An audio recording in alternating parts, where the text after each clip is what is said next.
성경에 있는 하나님의 말씀을 우리가 흔히 크게 분류할 때 이렇게 말하죠. 무엇을 하라고 하신 이 하라는 명령, 그리고 무엇을 하지 말라고 하신 이 부정의 명령, 그러니까 긍정의 명령과 부정의 명령으로 이루어졌다, 이런 얘기 합니다. 율법의 개수를 보자면 613개라고 하죠.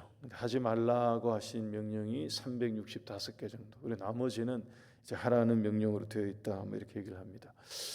근데 모세오경 이 율법만 그런 것이고요. 실은 다른 성경 선지서를 포함해서 심지어 신약까지 쭉 보면 실은 하나님의 말씀은 대부분 다 하라는 명령 또는 하지 말라는 명령으로 다 되어 있습니다. 결국에는 하라는 것을 하는 것이고요, 또 하지 말라는 것을 하지 않는, 결국에는 이 신앙의 기준이 이 순종의 여부가 되는, 그게 우리 신앙의 기준점이 되는, 그게 맞습니다.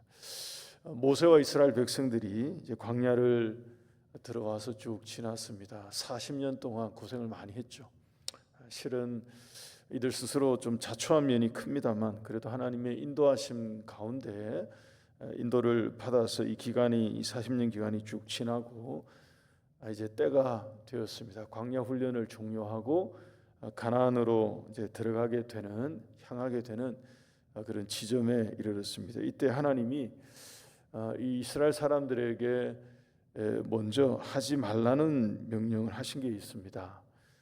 세 나라의 이름을 지명하셨죠. 에서, 그리고 모압, 암몬, 이 세 나라, 이 지역을 얘기하시면서 이스라엘로 하여금 여기 침략하지 말라고, 하지 말라고 얘기를 하셨습니다. 이들의 땅을 침범하거나 빼앗거나 괴롭게 하지 말라고 얘기하셨습니다. 이유가 뭐냐 하면 형제의 땅이기 때문에 형제와 다투는 것 하나님의 뜻이 아니다 하는 것을 하나님이 명확하게 드러내 주셨습니다. 그리고 이들의 땅은 너희의 기업으로 주지 않는다라고 하나님이 말씀을 하셨죠. 그래서 이 에돔 지역, 모압 지역, 암몬 지역은 하나님이 그들의 기업으로 주셨기 때문에 너희들 것이 아니다고 얘기를 해 주셨습니다. 그래서 이스라엘 사람들이, 모세와 이스라엘이 여기를 조용히 지나왔습니다.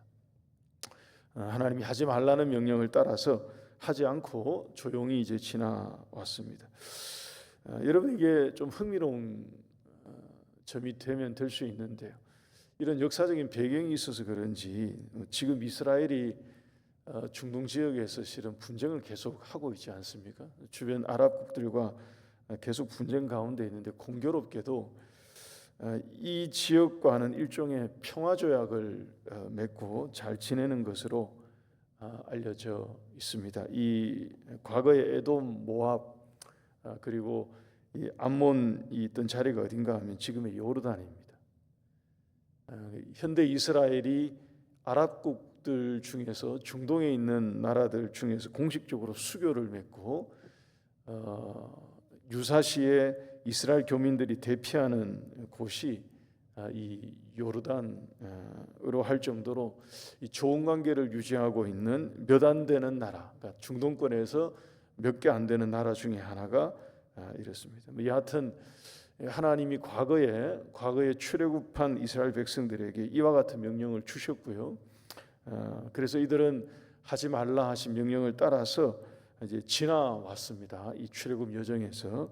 그리고 나서 오늘 본문입니다. 그 다음에 주신 말씀이 뭐냐 하면 이번에는 하라고 하십니다. 뭘 하라고 말씀을 하시는가 보면 앞에 주신 말씀과 반대입니다. 24절 말씀 보십시오. 2장 24절 보시면 너희는 일어나 행진하여 아르논 골짜기를 건너라. 내가 헤스본 왕 아모리 사람 시온과 그의 땅을 내 손에 넘겼은즉 이제 더불어 싸워서 그 땅을 차지하라고 하십니다. 그러니까 이제는 쳐서 정복하라는 그런 말씀이죠. 한 지역이 더 있습니다. 3장 1절도 보십시오. 신명기 3장 1절을 보시면 우리가 돌이켜 바산으로 올라가매 바산 왕 옥이 그의 모든 백성을 거느리고 나와서 우리를 대적하여 에드레이에서 싸우고자 하는지라. 2절도 이어서 보시면 여호와께서 내게 이르시되 그를 두려워하지 말라. 내가 그와 그의 모든 백성과 그의 땅을 너의 손에 넘겼으니 네가 헤스본에 거주하던 아모리 족속 왕 시온에게 한 것처럼 그에게도 행하라. 그러니까 아모리의 왕 시온과 이 바산의 왕 옥, 여기는 쳐서 차지하라고 하십니다. 앞에서는 하지 말라고 하셨고 이번에는 하라고 하십니다.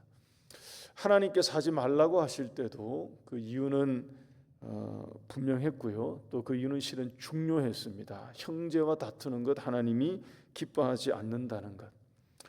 그리고 이스라엘 백성들에게 약속으로 주신 그 기업의 땅을 주목해야지, 그 땅에 집중해야지 다른 것에 집중하지 말라 하는 그런 명백한 이유가 있어서 하나님이 하지 말라고 하셨는데, 이 본문에서 오늘 이 본문 여기에서 하라고 명령하실 때도 하나님에게는 이유가 있습니다. 이 이유가 우리에게는 실은 중요하죠. 이 이유가 우리의 신앙 여정에는 이 하나님의 뜻과 이유를 바르게 알게 되면 하나님을 더 잘 이해하게 되고요. 또 신앙에 있어서 분명한 유익이 우리에게는 큰 것입니다. 여기에 보면 두 가지 이유가 보입니다. 하나는 오늘 이 말씀에서 명확하게 드러나 있고요. 또 한 가지는 좀 숨어 있습니다만 더 중요하고 명확한 이유가 하나 더 있습니다. 먼저 하나님이 이 시온과 옥을 치라고 하신 이유가 2장 30절과 3장 1절을 한 번에 같이 한번 보겠습니다. 화면 한번 보십시오. 이 두 사람이 둘 다 뭘 꾀했는가 보니까 헤스본 왕 시온이 우리가 통과하기를 허락하지 아니했다라고 나오죠. 그리고 바산으로 올라가니까 이 바산 왕 옥은 뭘 했느냐 하면 자기 백성들을 군사를 끌고 와서 이스라엘을 대적하여서 싸우려고 한 것입니다. 이 두 나라가 어떤 이 행동을 취했는가 하면 하나님의 계획을 막으려고 한 것입니다. 이스라엘 족속으로 하여금 광야를 지나서 가나안을 지금 이제 목전에 두고 이제 향하여 들어가려고 하는데 그 문을 막은 그런 거죠. 그 길을 막은 것입니다. 통과해야 되는데 여기를 통과하지 못하도록 한쪽은 이제 막으려고 하고, 또 바산은 군대를 끌고 와서 이스라엘을 치려고 한 것입니다. 여러분, 이 출애굽은 하나님의 계획이었습니다. 하나님의 구원 역사였다고요. 그 다음에 가나안 땅에 들어가는 것은 이 출애굽의 완성인 것입니다. 그러니까 이스라엘 족속이 하나님이 약속하신 이 가나안 땅에 입성해서 그 땅을 하나님이 주신 기업으로 받아서 거기 사는 것은 하나님이 처음부터 말씀하신 하나님의 뜻이고 계획이었는데, 이 아모리 족속의 왕 시온과 바산 왕 옥이 취한 행동이 뭐냐 하면 하나님의 이 구원 계획을 가로막는 그런 행위가 된 것입니다. 영적으로 보자면 구속사를 가로막는 사탄의 행위에 그런 속하는 그런 행동이 된 것입니다. 그래서 여러분, 하나님이 여기에서 모세에게 명령하신 것을 우리가 유의할 필요가 있습니다. 하나님께서는 그들을 피하거나 돌아서 가지 말라고 말씀하시죠. 이들을 쳐서 그 땅을 차지하라고 말씀하십니다. 이게 우리에게 주는 교훈이 큽니다. 그냥 전쟁을 명령한 차원이 아니고요. 이것은 구약과 신약에서 굉장히 일관된 하나님의 메시지입니다. 성경에서 사탄에 대한 하나님의 메시지는 어디에서나 동일합니다. 맞서라는 것이었습니다. 그리고 대적하라는 말씀이었죠.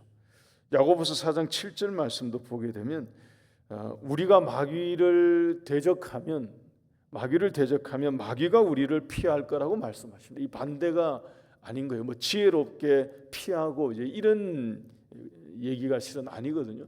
사탄과 마귀와 원수와 대적할 때에 영적으로 하나님께서 주신 메시지는 매우 일관되었다 하는 것입니다. 우리 하나님께서 우리 성도들이 영적인 싸움에서 사탄에게 지거나 물러나는 것을 원치 않으신다 하는 것입니다. 교회 여러분, 그래서 오늘 이 말씀 우리가 먼저 같이 기억하고 하루를 출발하기를 원합니다. 오늘 하루도 우리 주님과 함께 사탄의 계교를 이기며 살아가는 우리 모두가 될 수 있기를 바랍니다. 또 한 가지 생각해야 할 것이 있습니다. 여러분, 여기에 앞에 나왔던 에돔, 모압, 암몬은 치지 말고 괴롭게 하지 말고 하나님께서 조용히 지나가라고 명령하신 이 명령, 여러분, 그 명령은 실은 지키기 쉬운 겁니다. 왜냐하면 그냥 뭘 안 하고 지나가면 되니까요. 또 형제와 다투지 말라고 하신 이 말씀은 이 사람들이 생각할 때도 당연한 것이었습니다. 왜냐하면 쭉 하고 있었던 그런 거예요. 그러니까 마땅히 순종하기가 그렇게 어렵지 않은, 큰 장애물이 안 되는 그런 명령이었습니다. 근데 이 뒤에 나온 아모리 족속과 바산 왕을 치라고 하신 이들의 이 나라, 이 지역, 이 대상은 그런 대상이 아닙니다. 아모리는 가데스 바네아에서 이스라엘 족속이 1세대가 한번 실패를 경험한 흑역사가 떠오른 곳이 바로 이곳입니다. 가데스 바네아에 와서 38년 전에 여기에 와서 하나님이 이제 가나안으로 넘어가라는 명령을 따라서 거기까지 왔거든요. 근데 우리 모두가 다 알고 있습니다. 정탐을 요구하면서 꺾여졌던 곳이 어디냐 하면 가데스 바네아인데, 뭘 보고 꺾여졌느냐? 아모리 족속을 보고 꺾여진 것입니다. 아모리를 보고 두려워한 거예요.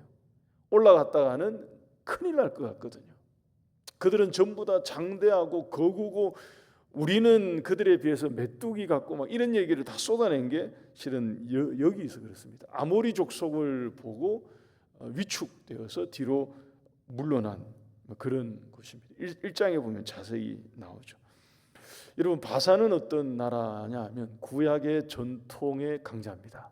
바산은 시편 22편 12절 말씀, 아모스 4장 1절 말씀, 읽지는 않겠습니다만 이 구절들을 쭉 보게 되면 바산의 황소, 암소 이런 표현들이 나옵니다. 전부 다 뭘 표현하냐 하면 강력함을 뜻하는 것입니다. 바산은 굉장히 센 나라인 거예요.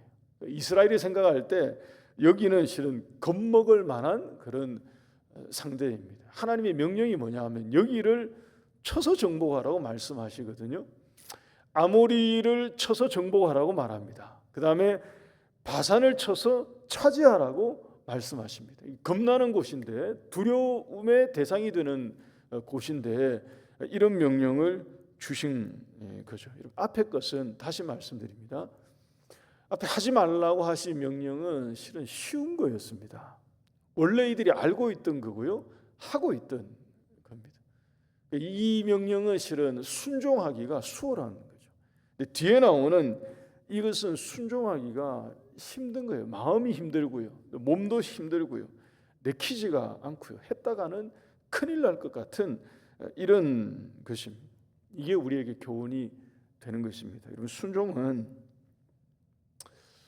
순종하기 쉬운 것을 순종할 때 진정한 가치가 드러나는 것이 아니고요, 순종은 정말로 해내기 어려울 때, 버거울 때, 그 다음에 내 마음에 실은 동의가 잘 일어나지 않을 때, 이스라엘 사람들이 여기 와서 한번 꺾였다니까요. 아모리를 보고 난 다음에 무서워서 1세대가 한번 꺾여서 지금 2세대가 이제 여기 온 거거든요.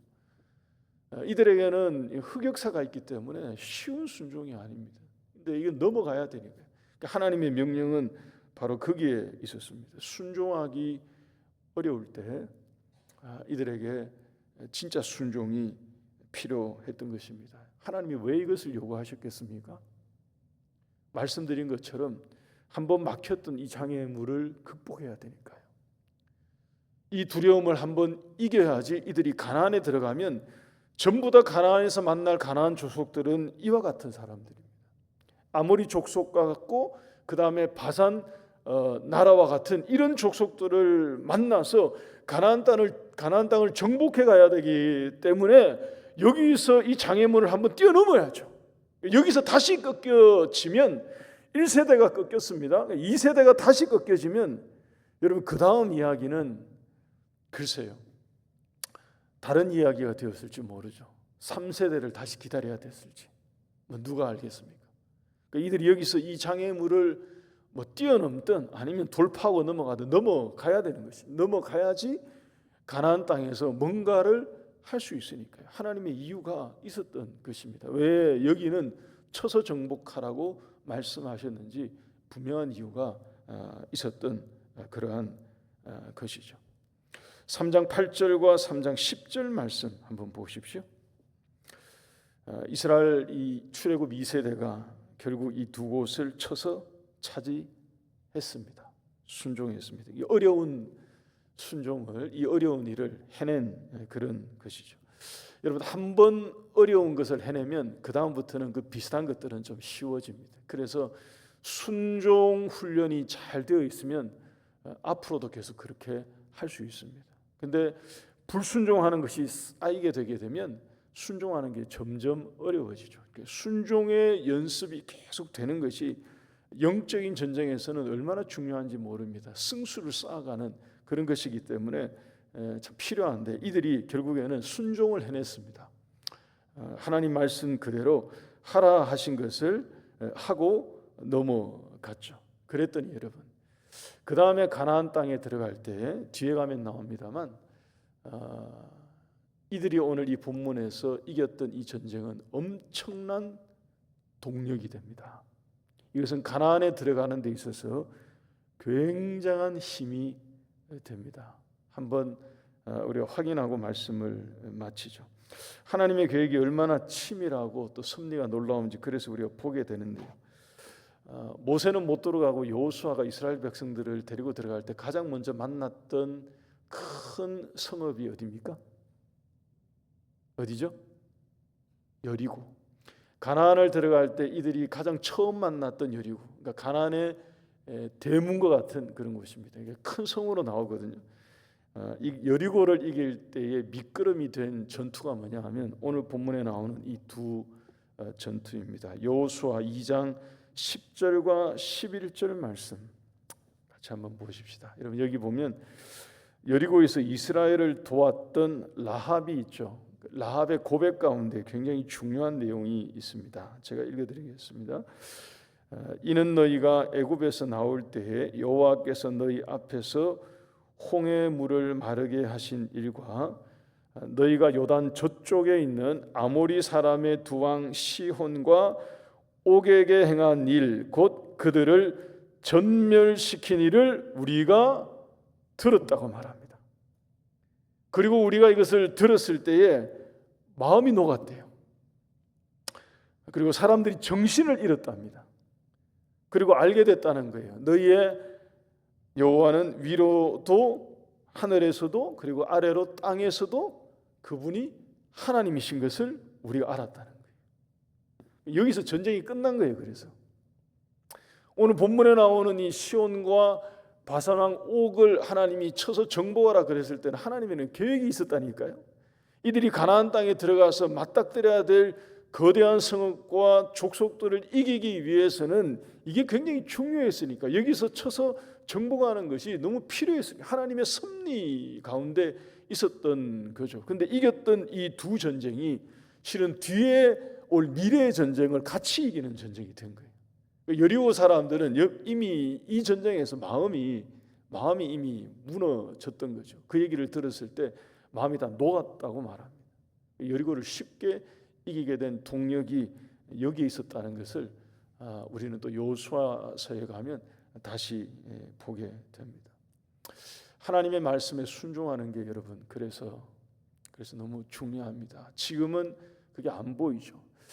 이스라엘 사람들이 이 오늘 본문의 이 지점에 와서 하나님이 대체 무슨 대책으로 우리에게 저 강력한 나라들을 정복하라고 말씀하시는가 그 얘기를 속으로 했었는지는 모르겠습니다. 근데 하나님에게는 계획이 있었죠. 근데 순종했더니만 이게 굉장히 큰 것이었습니다. 뒤에를 이기게 만드는, 앞에 이겼는데 뒤까지 이기게 만드는 그러한 것이었습니다. 우리에게도 이러한 은혜가 있기를 주의 이름으로 축원합니다. 순종할 때, 하나님의 말씀에 순종할 때 이런 은혜와 축복이 있을 줄 믿습니다.